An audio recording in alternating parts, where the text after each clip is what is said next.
A few years ago, after a major storm, many trees in this forest had fallen. For an old woodsman like Lyomo, this was no less than a blessing from fate.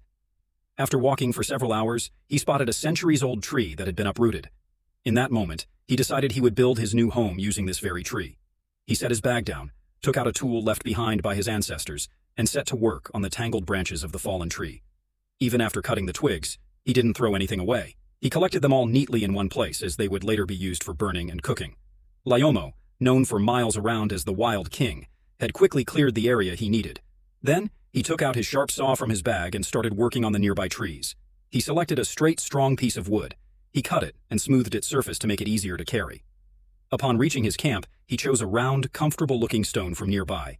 He placed it under a large tree and rested the wood on it to prevent it from falling. Otherwise, if the tree ever fell, Lyomo would be sent straight to meet his maker. After this, he started lifting the remaining logs. But he soon realized they were much heavier than expected. So, he selected a tall, thin tree. He cut it in the middle, removed the branches, and flattened both ends. With his old hand drill, he made matching holes in both pieces of wood. Then he joined them with wooden pegs to ensure strength. Now he had a cart-like contraption of his own making to which he could tie a rope and slowly pull the logs along. It was clear this man hadn't just read books about building homes in the forest. After working the entire day, he transported all the wood to the camp. Now, he took out his small debarking tool, the one used to peel and smooth the surface of the wood. Being alone in the profound silence, the work progressed a bit slowly. 2.5 days passed before all the wood was completely ready. After a short rest, he began the real construction. The house didn't need to be very big.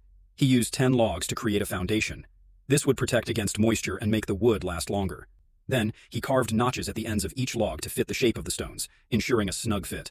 With the base ready, it was time for the walls. He cut thick logs, making the bottom part square so the fitting would be very tight. To join each log, he drilled holes with his hand drill and then fastened them together with wooden pegs. In the gaps between the walls, he stuffed green velvety moss so the wind couldn't get inside. As a son of the forest, he knew that until every gap was properly filled, the cold air would inevitably seep into the house.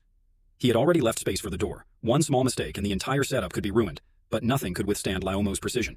Soon, the walls were up to about 1.5 meters, and he felt he should make a window for ventilation and light. He made a groove in a lower log, placed another log on top, and cut out the middle. Then he fitted a third log to the same measurement. In no time, he had a perfect square window in front of him. Time passed unnoticed, and he realized a month had gone by since he arrived. The shelter's walls were almost ready. He decided to build the roof before the rain started.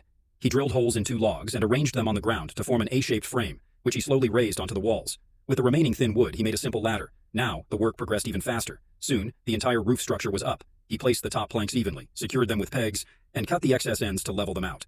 From a distance, the place now truly started to look like a home.